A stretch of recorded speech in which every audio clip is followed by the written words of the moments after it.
भरसां ॻोठ फतेह मोहम्मद जी नारी मेराज ट्रगर माइटनि पारां ज़बरदस्ती शादी कराइण वारे अमल ख़िलाफ़ तहफ़ुज़ लाइ थाणे ते पहुची वई पुलिस नारी खे अदालत में पेश कयो।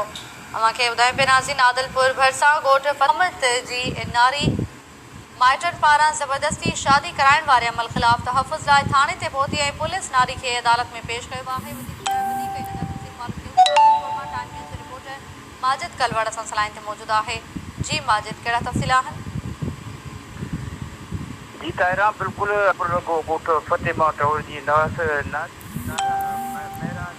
जेका शादीशुदा आहे, जेका आदिलपुर थाणे ते तहफ़ुज़ लाइ पहुती।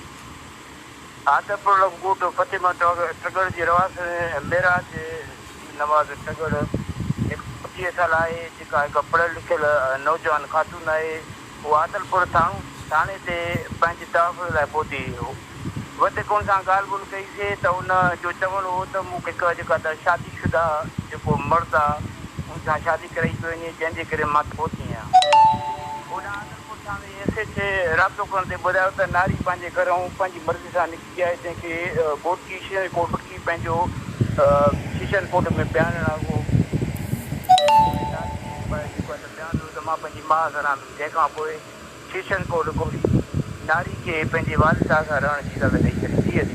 महिरबानी अव्हांजी माजिद कलवड़ तफ़सील ॾियण लाइ। पुलिस नारी खे अदालत में पेश कयो, जंहिंखां पोइ अदालत नारी जो बयानु ॿुधण बैदि नारी खे पंहिंजे वालिद सां इजाज़त ॾिनी आहे।